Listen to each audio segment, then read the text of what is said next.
Hi boys and girls, I have another book for you today.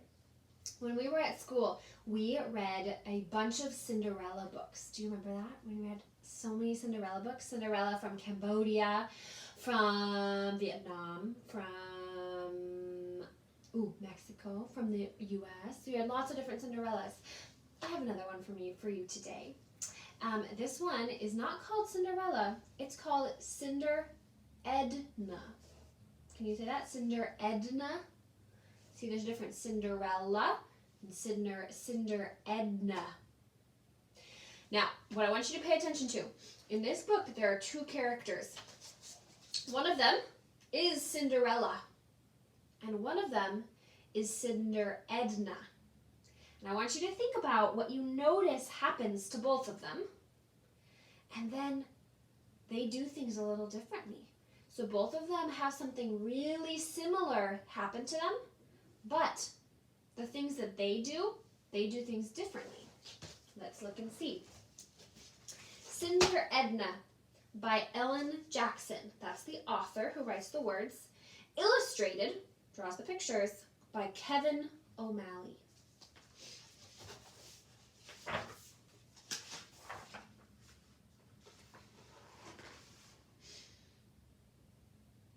See, there are two girls. This one's Cinderella. This one is Cinder Edna. Once upon a time, there were two girls who lived next door to one another. You may have heard of the first one. Her name is Cinderella. Poor Cinderella. She was forced to work morning and night, cooking and cleaning pots and pans and picking up after her mean stepmother and wicked stepsisters. When her work was done, she sat among the cinders in the fire to keep warm, thinking about all of her troubles. We recognize that, don't we? That's the story of Cinderella. Cinder Edna, the other girl, she was also forced. She had to work for her wicked stepmother and stepsisters.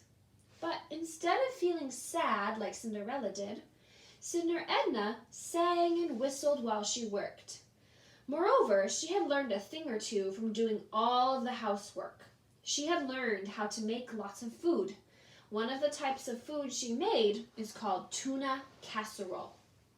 She knew 16 different kinds of tuna casserole, and she knew how to get the spots off everything from rugs to ladybugs.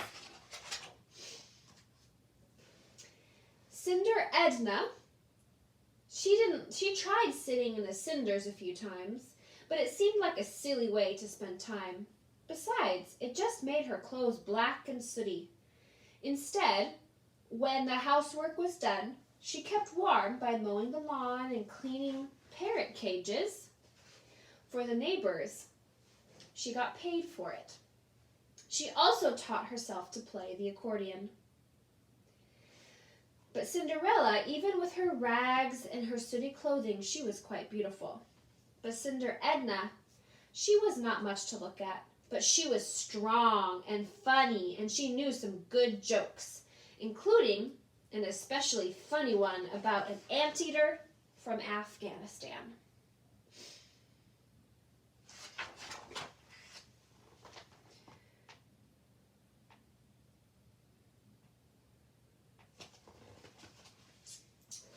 Now one day, the king announced that he would give a ball and that all the ladies of the land were invited.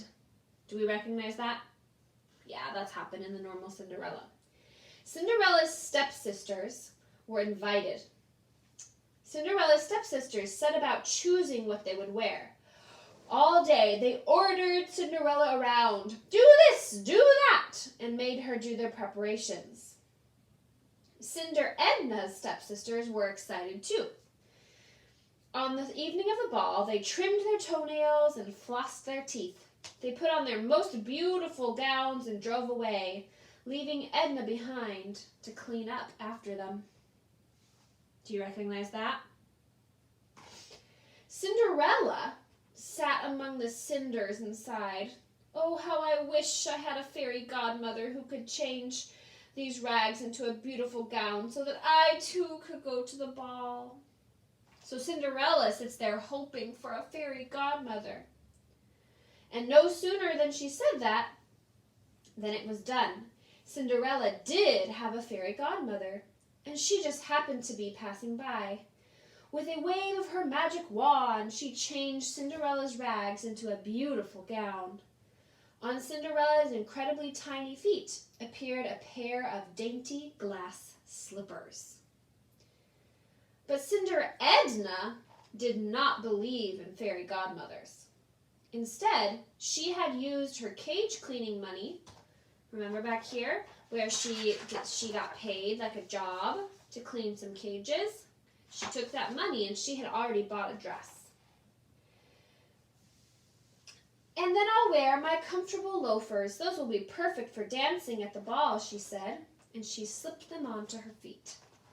So we can already see there are two characters, Cinderella and Cinder Edna, and they both are in this a very similar situation.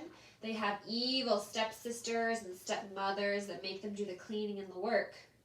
But Cinder Edna, she has a different attitude than Cinderella, doesn't she? Cinderella says, I need someone to come and I need a fairy godmother to make my dress. But Cinder Edna, she said, well, I had money. I worked hard, and so I have money so I could buy my own dress. Let's see what else happens to the two of them. This one's Cinderella, and this one is Cinder Edna. Meanwhile, Cinderella's big, bright eyes brimmed with tears. But fairy godmother, how will I get to the ball? The fairy godmother was surprised that her goddaughter could not seem to figure out anything on her own. She always needs help. However, with another wave of her wand, she changed a pumpkin into a carriage, and she changed the stray rat and the mice into 6 white horses and a coachman.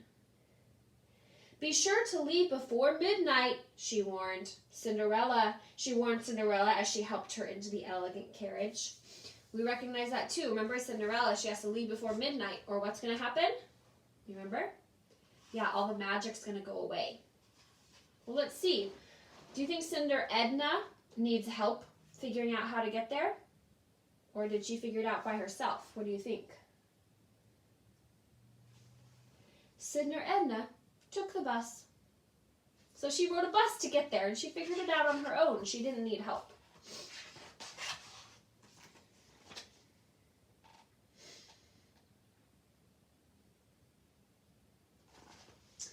When Cinderella arrived at the ball, everyone thought she was a princess. The king's son, Randolph, was taken by her great beauty. He asked her to dance, but Cinderella couldn't really dance very well. She was afraid that her hair would get messed up and that her glass slippers would break if she danced too hard.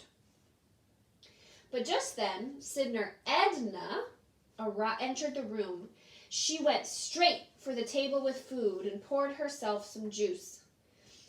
It was Randolph's duty. He had to go and say hi to everyone, so he came over to Cinder Edna and said hello. What's it like being a prince? Edna asked to make conversation. Oh, it's quite fantastic, said the prince. Mostly, I look at the troops of soldiers and I sit on my throne and I look brave and I look wise. He turned his head so that Edna could see the side of his face because he thought he looked handsome. Boring, thought Edna.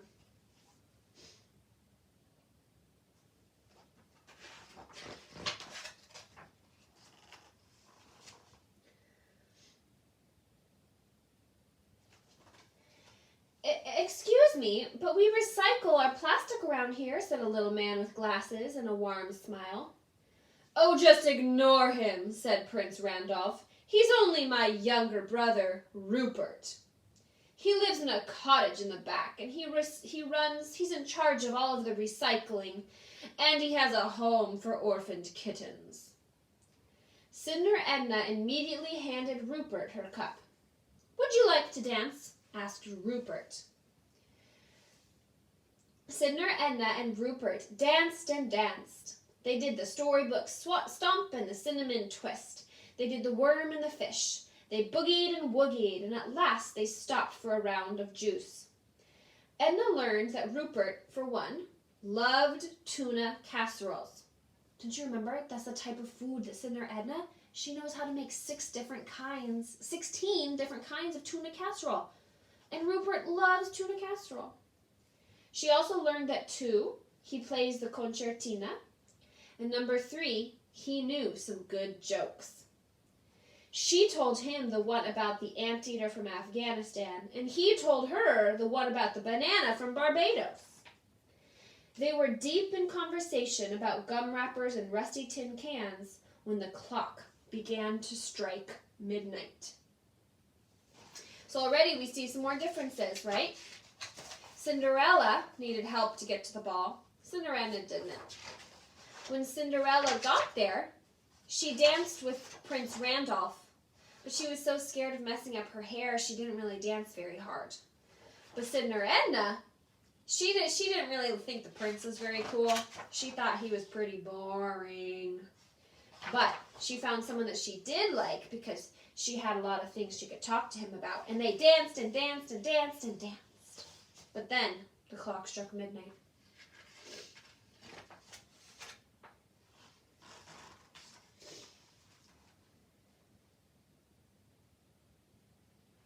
I see a bus down there.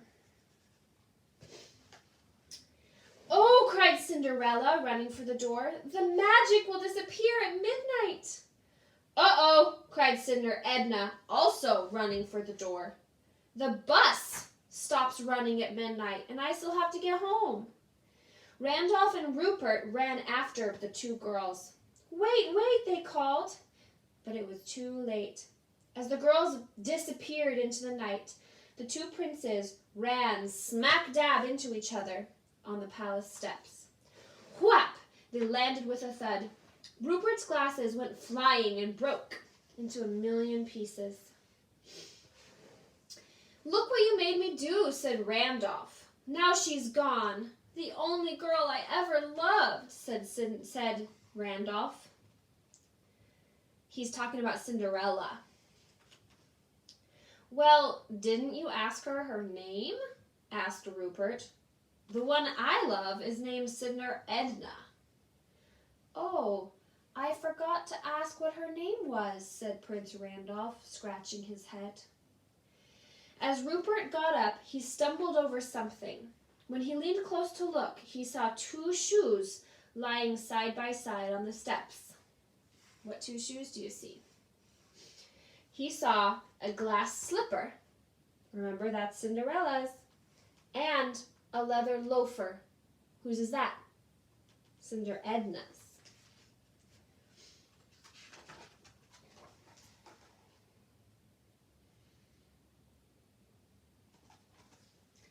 "No, no," said Randolph. "This is how we'll find them. We will try these shoes on all the women in the kingdom. When we find the feet that fit these shoes, we'll have found our brides-to-be." Rupert looked at his brother in amazement.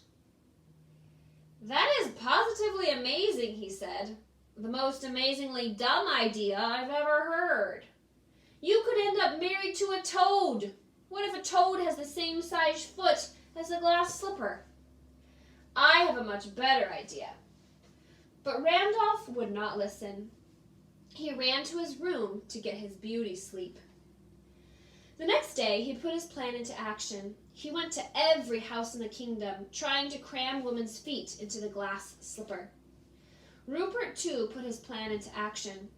First, he looked up all of the Ednas in the palace directory. So remember, Rupert, he knew the girl's name that he liked. Her name's Edna. And so he looked it up. So it's something kind of like you can do. You can look up in a book. There's usually a book somewhere, like it's called a directory, that has everyone's names in it. Kind of like at school, we have a directory so the teachers can see all the names of the kids at school. It's kind of like what Rupert's doing. He knew her name was Edna, and he thought, instead of asking every single girl to try on the shoe, what if I just look up everyone whose name is Edna? That'll help. That'll be easier, and it'll help me find her. Then he visited the Ednas, and he asked each one of them a question. He asked them, how many recipes do you know for tuna casserole? Remember, how many does Cinder Edna know? 16.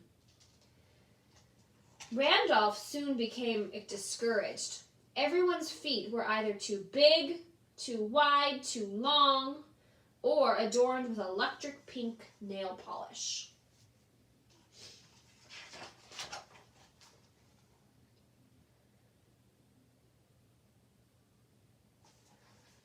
Rupert, too, was sad and discouraged. While some Ednas could name tuna casserole with pecan sauce and others could name tuna casserole with sour cream and rice, no one could name more than 7 kinds, and he knew Edna knew 16. Finally, Randolph got to Cinderella's house. The mean stepsisters were eager to try on the glass slipper, but of course, it did not fit either of them.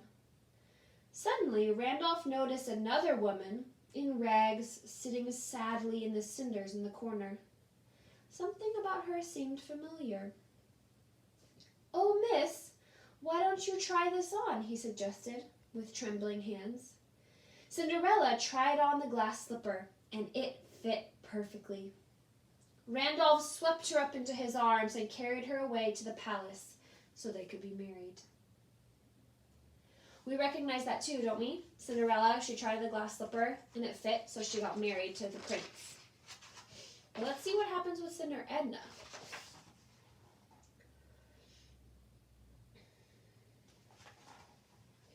Meanwhile, Rupert reached Cinder Edna's house.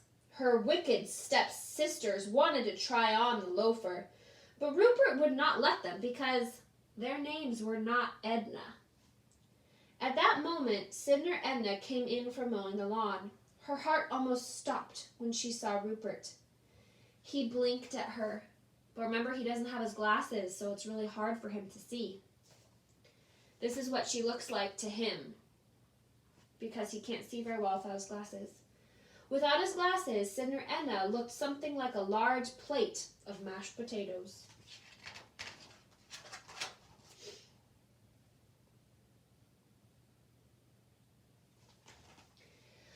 Are you Ash's Edna? He asked, peering closely at his list of names that he found. No, I already talked to her. He wasn't sure that these Ednas with any extra names counted, but he had already tried the just plain Ednas. Cinder Edna, is that you? I'm Cinder Edna, she said. Oh, well, can you name 16 different types of casserole for me? Of course, she said, and she began to name them. She rattled off 15 different kinds, including tuna casserole with pickled pig's feet, and then she stopped. Oh no, what was the last one? Only 15, Rupert said, and he turned to go. Well, maybe I cannot name 16 kinds of tuna casserole, said Edna, but I do know a great joke about a kangaroo from Kalamazoo. Rupert stopped in his tracks. My love, he said. He gave her a big kiss. Will you marry me?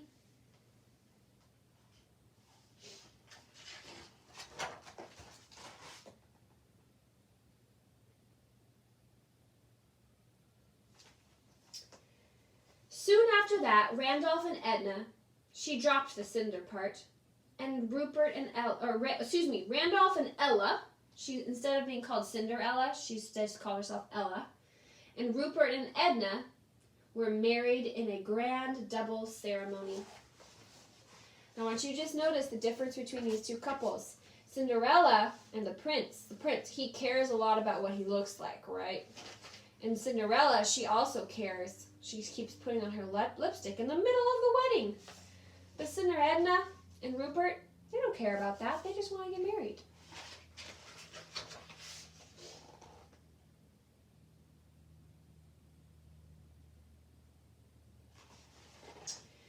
So the girl who had once been known as Cinderella ended up in a big palace.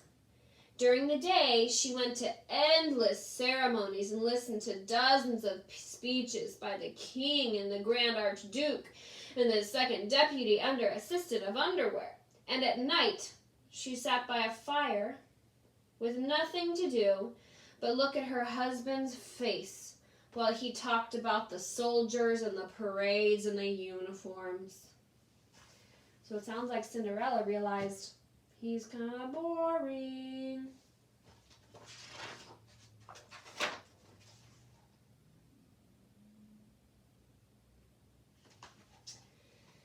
And the girl who had once been known as Cinder, Edna, ended up in a small cottage with solar heating. During the day, she studied waste disposal engineering, and she cared for orphaned kittens. And at night, she and her husband laughed and joked and tried new recipes together and played duets on the accordion and the concertina. So she doesn't look like she's bored, does it?